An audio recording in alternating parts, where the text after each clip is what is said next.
Buenas tardes, estudiantes. El día de hoy vamos a trabajar la segunda parte del tema de triángulos. En la semana pasada hemos visto acerca de las propiedades básicas de los triángulos, como por ejemplo la suma de sus ángulos internos era 180, la suma de sus ángulos externos eran 360 y por supuesto las propiedades adicionales que se cumplían en todo triángulo. Ahora lo que vamos a ver es la clasificación de los triángulos. Como observas, la clasificación de los triángulos se da de dos maneras, según sus ángulos y según sus lados. Según sus ángulos internos, en este caso, se clasifican de tres maneras. Pueden ser acutángulos, rectángulos o también triángulos obtusángulos. Entonces, ¿de quién va a depender todo? De los ángulos interiores. Por ejemplo, ¿cuándo un triángulo se va a decir acutángulo? Cuando sus ángulos, que en este caso son alfa, beta y tita, son agudos. ¿Y qué significa que sean agudos? Que esos tres ángulos deben ser menores que 90. Pero ¿qué pasaría si uno de ellos es igual a 90? Ese triángulo va a llamarse triángulo rectángulo. ¿Por qué? Porque alfa, que es uno de sus ángulos internos, es igual a 90.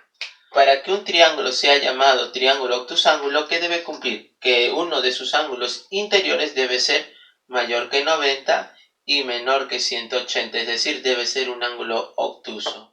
Ahora, la segunda forma de clasificar los triángulos es según las medidas de sus lados. Por ejemplo, si sus tres lados son iguales se llama triángulo equilátero. Aquí escribo tres lados iguales. Ahora, hay algo importante que resaltar en ese triángulo. Si sus tres lados son iguales, sus ángulos internos también lo son. ¿Y cuánto valen? Ya tiene un valor determinado. Cada uno de esos tres ángulos internos valen 60 grados. Pero ¿qué pasa si no tengo tres lados iguales, sino dos únicamente? Entonces, si yo tengo dos lados iguales, ese triángulo se llama triángulo isósceles. Dos lados iguales y también va a cumplirse una propiedad importante. Dos lados iguales, dos ángulos iguales. Es decir, alfa y beta llegan a ser iguales. Ahora, ¿qué es un triángulo escaleno? Un triángulo escaleno cumple lo siguiente. Sus tres lados deben ser de diferentes longitudes. Cuando se cumpla esto, el triángulo se llama escaleno. La existencia de los triángulos. Nosotros tenemos que tener mucho cuidado al dar ejemplos con ciertas medidas porque no todos los ejemplos van a formarte un triángulo. Por ejemplo, con tres segmentos de diferentes medidas, ¿podrás formar siempre un triángulo? La respuesta es no. ¿Por qué?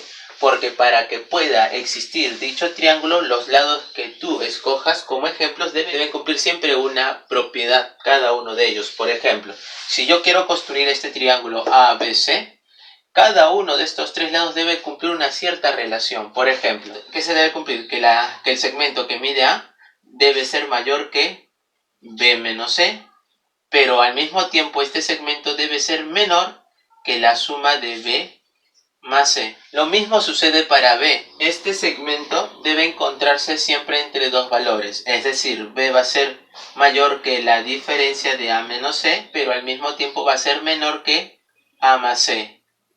Y lo mismo sucede para el segmento C.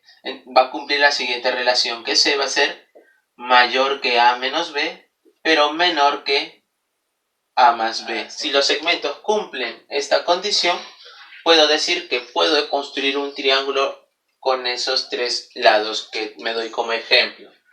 Entonces vamos a ver a continuación algunos ejercicios. Por ejemplo, número 1 nos dice, clasifica el triángulo según la medida de sus ángulos.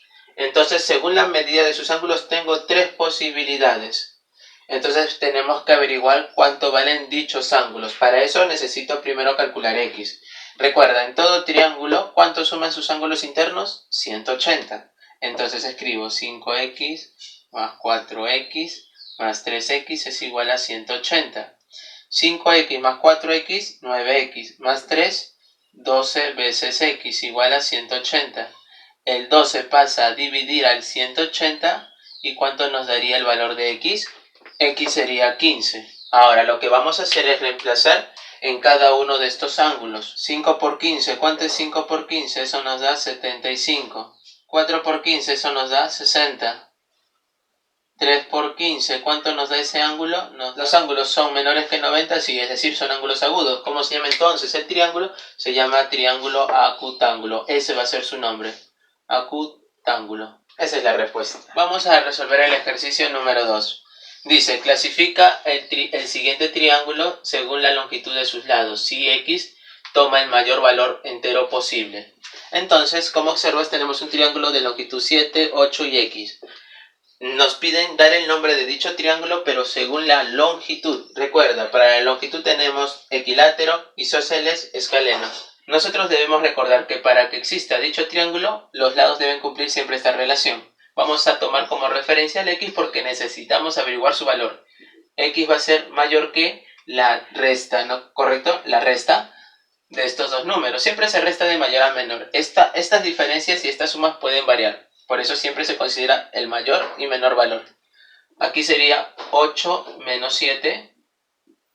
X va a ser mayor que 8 menos 7, pero menor que 8 más 7. A ver que el X se encuentra entre qué valores. A ver, 8 menos 7 es 1 y 8 más 7 es 15. Es decir, el X es mayor que 1, pero menor que 15. Entonces, ¿qué valores puede tomar X? X puede ser igual a ¿qué valores? A ver, hay varios. Puede ser 2, 3, 4, 5, 6. ¿Hasta qué número como máximo? Hasta el 14. Entonces, de todos esos posibles valores que puede tomar X, debo escoger yo el mayor. ¿Y quién es el mayor? 14. Entonces, X vale 14 para mi ejercicio. Entonces, ¿cómo observas si los lados son iguales? No, son diferentes entre sí. ¿Cómo se llamaría? Escaleno. Esa es la respuesta. Respuesta es un triángulo escaleno. Ejercicio número 3. ¿Qué nos dice? Si AB y BC son iguales, calcula X. Vamos a resaltar este dato. Dice que el segmento AB es igual a BC. Ahí está. Lo vamos a resaltar con estos dos circulitos. Ahora, este triángulo cuando tiene dos lados iguales, ¿cómo se llama? Se llama isósceles. ¿Y cómo observas que se va a cumplir? Al tener dos lados iguales, los ángulos, mira, dos lados iguales, también se obtienen dos ángulos iguales. Entonces, ¿qué se cumple en todo triángulo cuando se tienen los ángulos internos? La suma vale 180. Entonces sería x más 88 es igual a 180. X más x es 2x, igual. El 88 pasa a restar a 180 a la derecha, sería 180 menos 88. Esa diferencia, ¿cuánto nos da? 92. Y eso es igual a 2x. El 2 pasa a dividir a 92. ¿Y cuánto nos daría x? X resultaría ser 46. Esa es la respuesta de nuestro ejercicio. Como observan, no es muy difícil aplicar las definiciones, repasar siempre las clasificaciones para que puedas responder correctamente cada uno de los ejercicios. Muchas gracias, espero que hayas entendido.